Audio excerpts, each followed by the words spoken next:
locked in the Asylum tower for loving the wrong man. A Lakota chief climbed up and took her.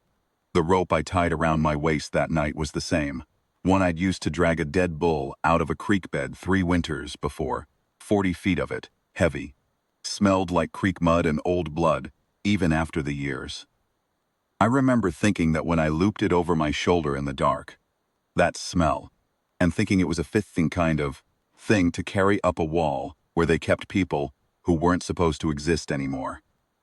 I'm getting ahead of myself, or maybe I'm starting in the right place. The woman who matters to this story, her name was Clara Whiting, though she hadn't been called that by anyone in a year, was on the 4th floor of the Harker County Asylum Tower the night I climbed it. Stone building. Territorial government money, the sign said. What it was in practice was a place men sent women they wanted gone, but didn't want the mess of killing. I'm going to tell you how I knew she was there. I'm going to tell you what I did about it.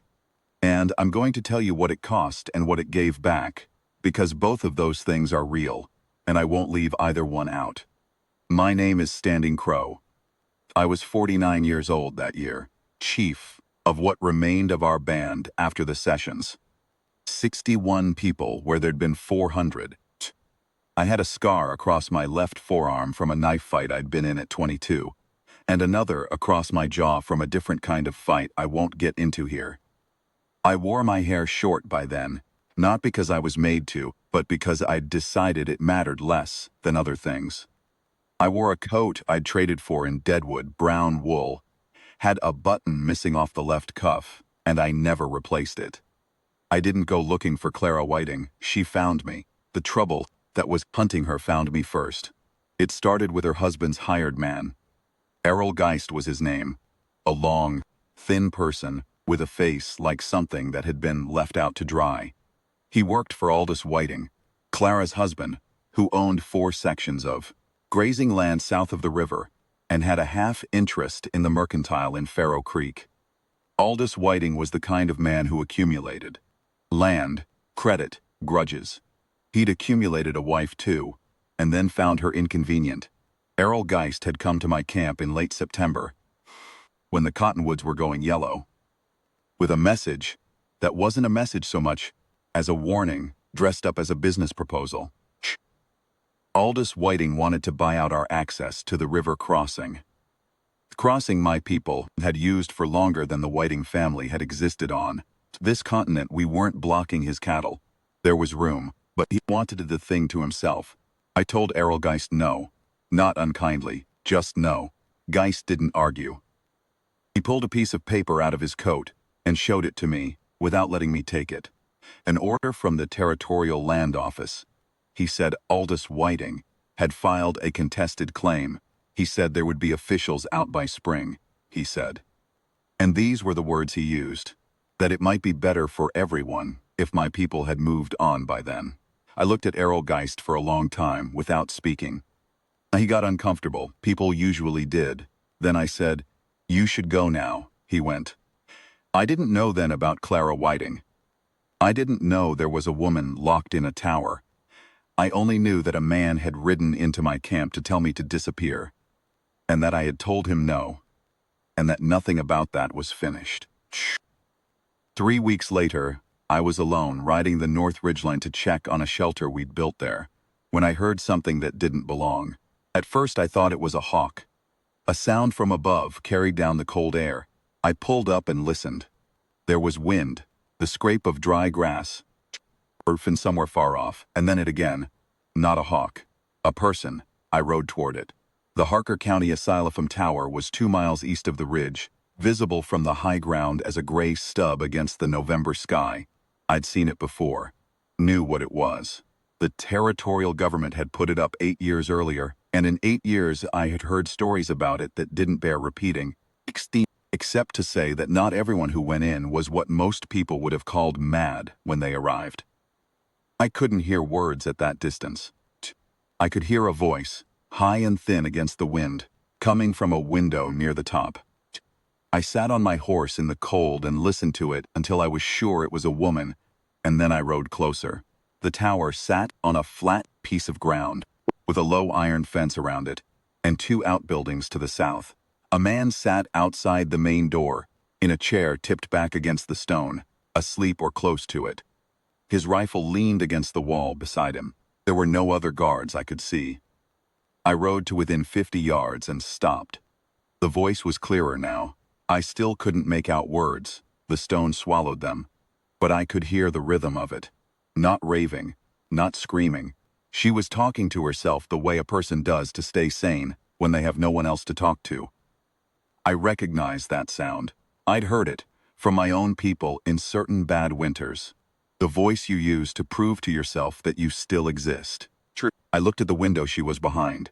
40 feet up, maybe a little less. One small iron-barred aperture, 6 inches wide. I rode back to camp, and I didn't say anything about it. I ate. I slept on it. In the morning I asked Two Kettle's wife Nora about the Asylum Tower. Nora had lived in Faro Creek before she joined us, and she knew the county gossip the way you know, the layout of a familiar room. She said, "That's where they put Aldous Whiting's wife." I waited. She objected, Nora said carefully, to the way he was conducting himself. With a woman in town, she made it known, publicly, he had her declared incompetent by a judge he plays cards with. She's been in there since August. I sat with that for a while. "Has anyone gone for her?" I asked. Nora looked at me the way people look at you when the answer is too depressing to say plainly. Her brother came from Cheyenne. Aldous had him met at the county line by 2 men with a letter from the judge. He turned around. It was full what I needed to know. I want to be careful here about what I tell you was in my mind, and what I'm reading back into it. Now, memory does that. Builds meaning into things that were only instinct at the time. What I know for fact is that I spent 2 more days watching the tower. I learned the guard rotation. 2 men, alternating every 12 hours. One, sleeping in the south outbuilding, while the other sat the door. I learned that supplies came on Wednesdays. I learned that the 4th floor, the top floor, held 2 cells. One was empty, the other was hers. I knew that what I was planning to do was going to create trouble with the territorial government, with Aldous Whiting, possibly with federal officials.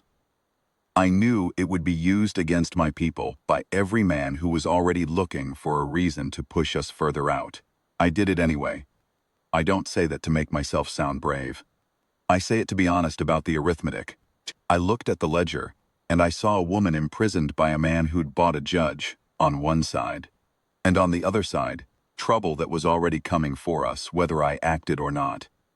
Aldous Whiting had already sent Errol Geist to my camp. The land filing was already in. The calculus of standing still and hoping was not one I'd ever found reliable. So I planned it. The night I chose was a Thursday. Cold, which I wanted.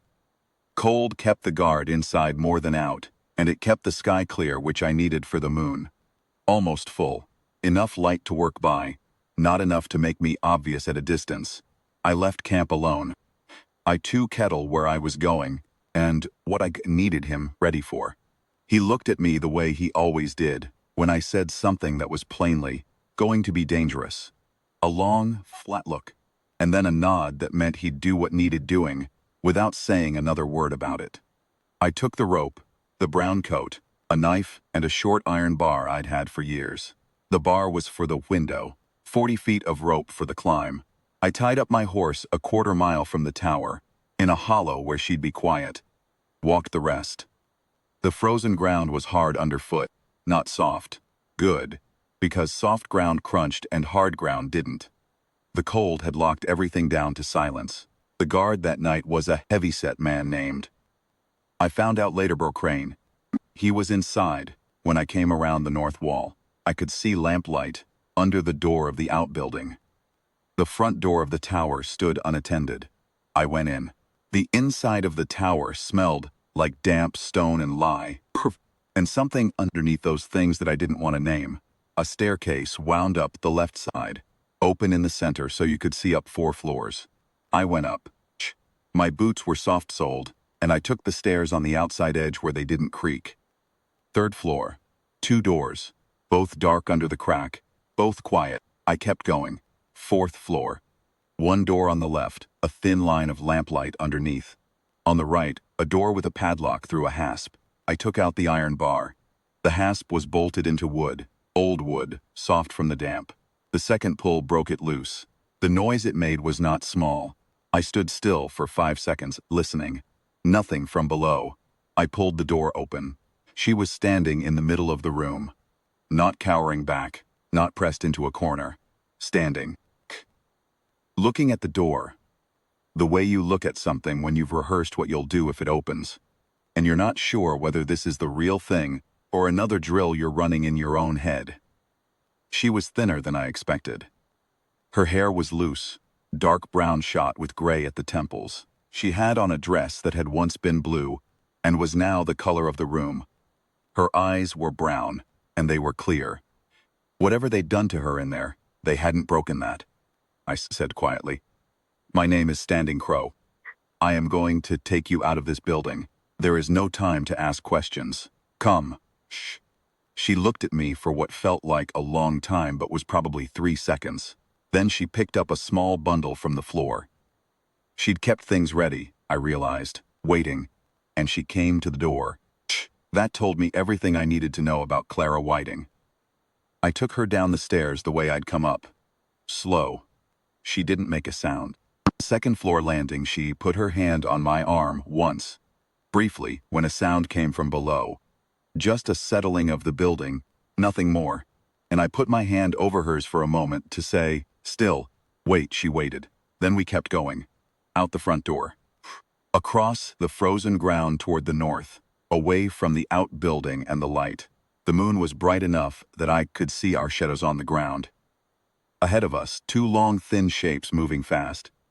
We were 60 yards from the tower when the door of the outbuilding opened, and Burl Crane stepped out to relieve himself. He saw us. He shouted something. I don't remember the words.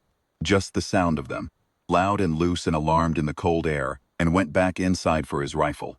I said to Clara, "Can you run?" She said yes. We ran. I will not make this more dramatic than it was. Burl Crane was not a fast man, and he was cold, and we had 60 yards on him. We made the hollow where my horse waited, before he got close enough to shoot with any accuracy, and even then the shot went wide, the sound of it cracking out flat across the frozen plain. Clara Whiting rode behind me, her arms around my waist, her bundle tied to the saddle horn.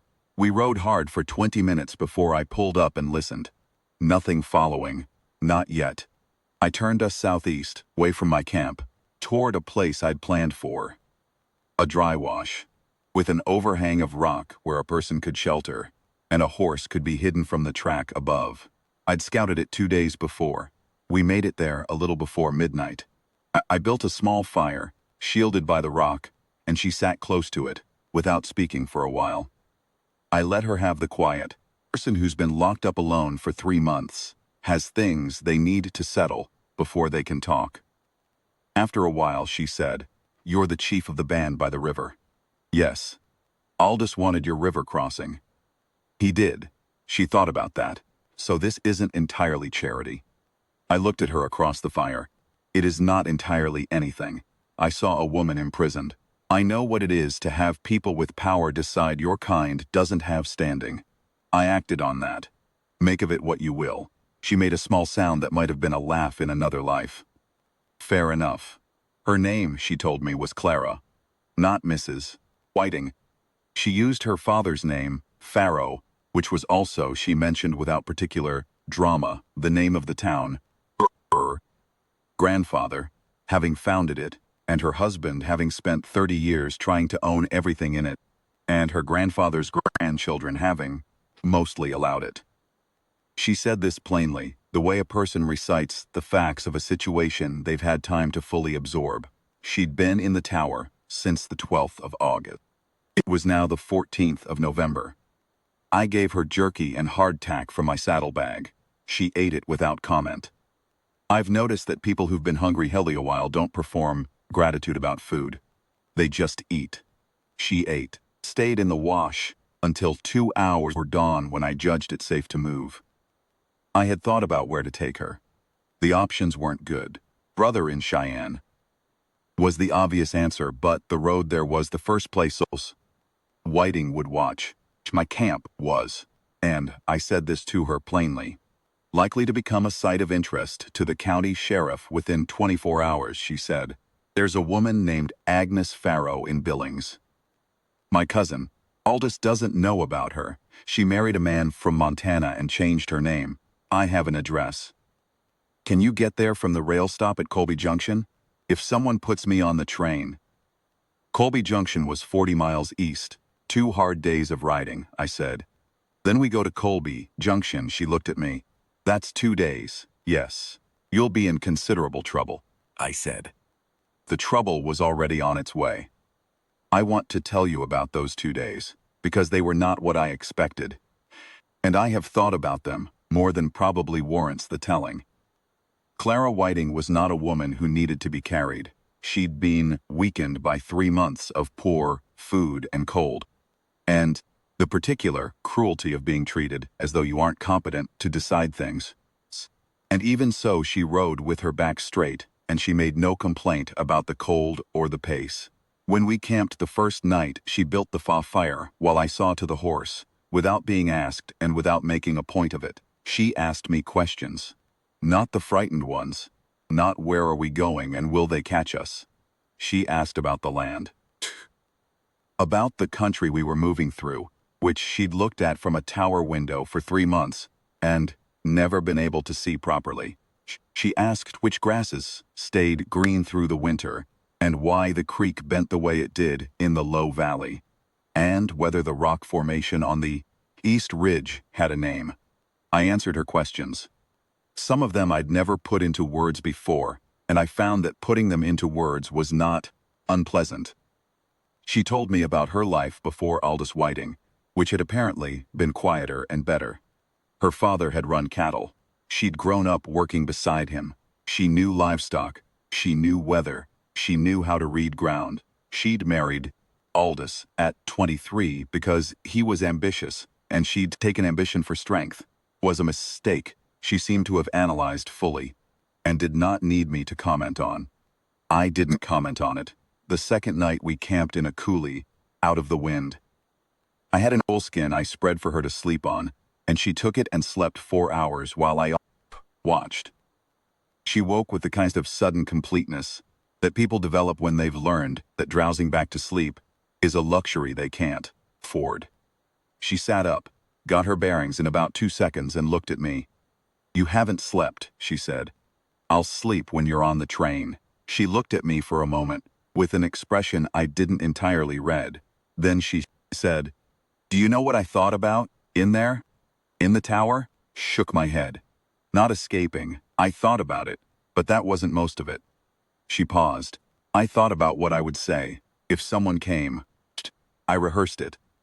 What I'd tell them about the judge and Aldous, and the whole arrangement.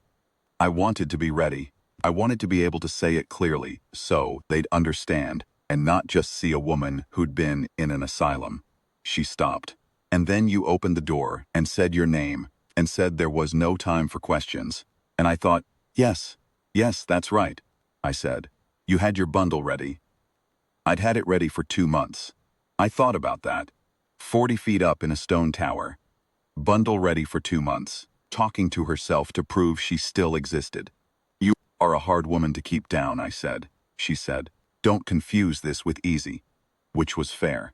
We came into Colby Junction. On the afternoon of the second day, cold and trail dirty, me on my horse, and Clara Whiting sitting behind me. The few people on the main street looked at us. I was used to being looked at. Clara sat straight and looked back at them without expression, which I respected.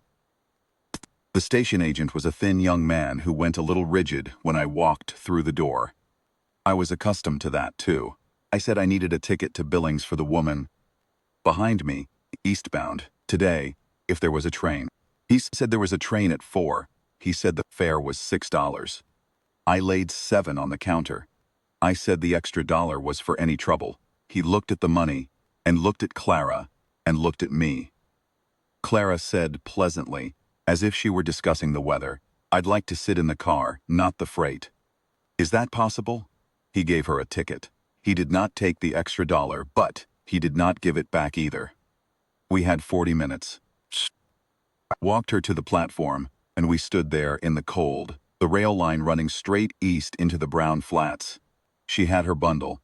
I had my coat, which by then smelled like 2 days of hard riding, and old creek mud from the rope. She turned to face me. She said, "I want you to know what I'm going to do. I am going to Billings. I am going to write a letter to every newspaper editor in the territory. I have the name of the judge, and the date of the order, and the name of Aldous Whiting's companion, which I am not proud of knowing, but which I know. I am going to make this public." She held my gaze. "Aldous will point to you.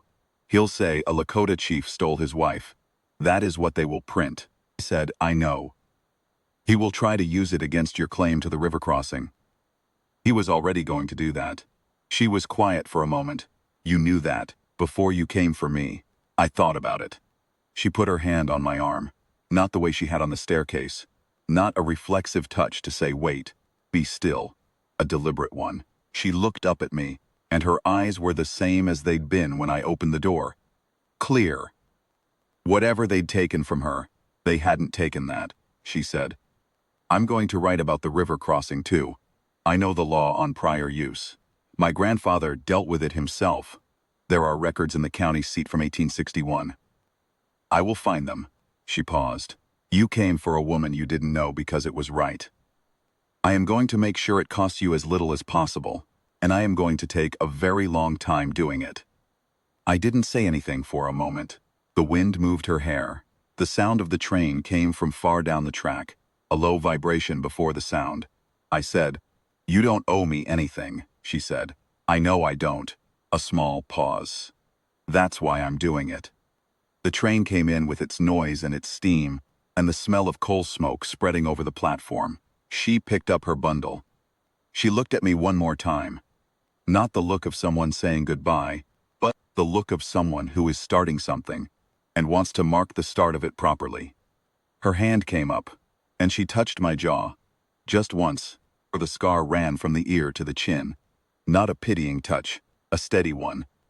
"Standing Crow," she said. "I know your name. I will not forget it." She got on the train.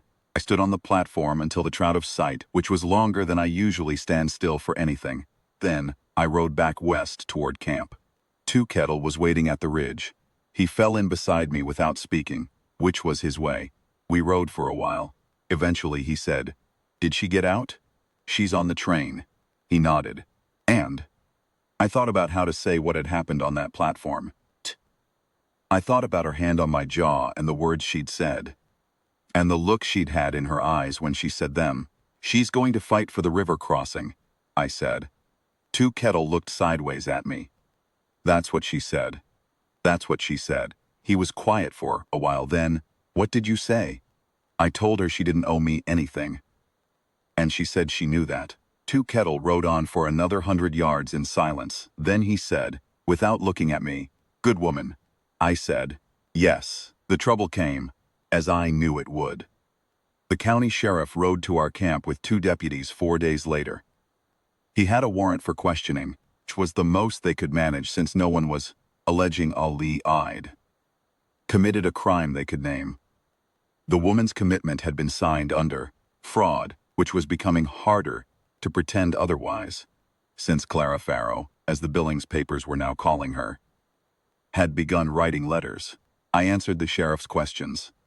I did not lie. I said I had removed a woman from an institution after determining she was held illegally by means corrupted judicial order. I said I would do it again. The sheriff looked at me for a long time. He was not a bad man, I don't think. He was a man in a position that required him to pretend certain arrangements were legitimate when they weren't, and I think I was making that harder for him. He rode away without arresting anyone. Aldous Whiting filed 3 separate complaints with the territorial governor over the next 2 months. 2 of them were dismissed. The third opened an inquiry into the original commitment order, which was what Clara had intended all along. I know this because she wrote to me. First letter came 6 weeks after she left, care of the Farrow Creek postmaster, addressed to Chief Standing Crow, Lakota, at the river. Postmaster, to his credit, made sure it reached me. She wrote plainly. No elaboration, no prettiness. She wrote the way she spoke. What was done, what was still to do, what she'd learned, what came next. The letter from the 1861 records, she said, was better than she'd hoped. An agreement between her grandfather and a man named Hartwell, who'd later become territorial surveyor. It documented prior use of the crossing in language that would hold in a federal court, she said. I intend to pursue this. I have a lawyer in Cheyenne who is willing. People should not have to move again. I wrote back. It was harder for me than for her. English was not what I'd grown up writing in, and my letters came out shorter and more angular than I would have liked. But I wrote, I am going to tell you how it ended, or how it settled, is the more accurate word. Things like this don't really end. It was the following spring, May, with the grass coming up green for the first time in a dry year. Clara came back to the territory for the federal hearing on the river crossing claim. She testified. So did I. The 1861 document was entered as evidence. Aldous Whiting's lawyer made the argument I'd been expecting, that I had committed an unlawful act in removing his client's wife from state care. And Clara's lawyer made the counter-argument that the commitment itself had been unlawful, which by that point was well documented and hard to dispute. The federal examiner ruled in our favor on the crossing, not in the sweeping way I would have preferred. Nothing is ever that clean, but in a way that held. Our use of the crossing was recognized. Whiting's contested claim was denied. Aldous Whiting himself was, by that point, busy with a different set of problems, which I won't get into, except to say that when you build your life on a series of frauds, they have a way of coming due at the same time. After the hearing, Clara came to find me. She walked out to where my horse was tied at the edge of the courthouse grounds. And she stood there in the May afternoon, with the smell of the grass coming up around us. And she looked the way she'd looked on the platform in Colby Junction, like someone marking the start of something. She said, the judge signed the annulment 3 weeks ago. Grounds of fraud. I have the paper, I said. Good, she said. I'm thinking about going back to the valley. Faro Creek. She paused. There's the house my father built. It needs work, I said. I know that house. Of course you do.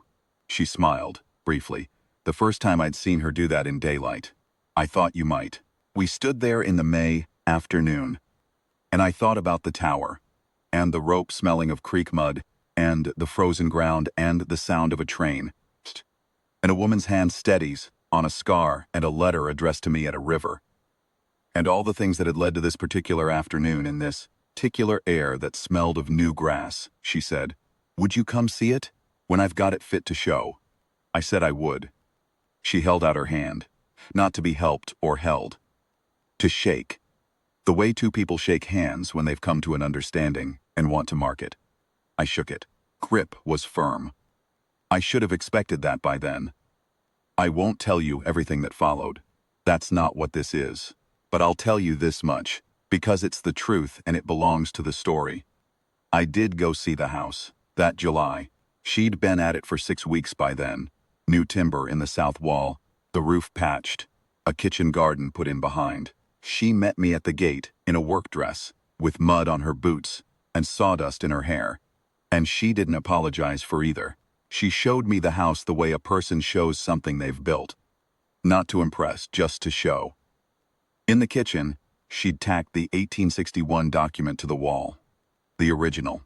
Framed behind glass. I looked at it for a while. The writing was faded and brown but still legible. I could read my grandfather's name in it. Not my grandfather, not by blood, the man who had been chief then, whose decisions had made it possible for my people to be where we were. Clara said, behind me, I thought it belonged here, where the agreement was made, more or less. I can have a copy made for you if you'd prefer the original back, I said. Leave it where it is. She handed me a cup of coffee. It was strong and slightly bitter and exactly what coffee should be. We drank it on the porch, looking out over the valley, going gold in the afternoon light. Her cattle, she had 12 head already, bought with money from the annulment settlement, were moving along the far fence line. My people's horses were visible on the ridge a mile off, a dark line against the sky, she said. I keep thinking about something you said. In the wash that first night, what was that? You said the trouble was already on its way. That it didn't matter what you did, it was coming. Yes. She held her cup with both hands, looked at the valley. I think that's true for most things that are worth doing. The cost is already figured in before you start. I thought about that. Thought about the rope over my shoulder, and the smell of it, and the tower and the frozen ground. I said, "Are you content?" She thought about the question the way it deserved to be thought about, which is to say she didn't answer quickly. Then she said, "Yes, the first time in a long time." Another pause. "Are you?" I looked out at the valley my people had lived in and used and been told to give up and been ordered away from, and had stayed in anyway. Through all of it, and now had paper on, which wasn't the same as what we'd had before, but was something. And at her cattle moving along the fence, and her house with the patched roof behind. I said, "Yes." She didn't say anything else, neither did I. The sun was going down over the ridge to the west, that particular prairie light that turns everything the color of old honey. My horse pulled at the grass at the fence post. Somewhere down in the valley, a meadowlark was going through its whole complicated song. We sat there until the light went.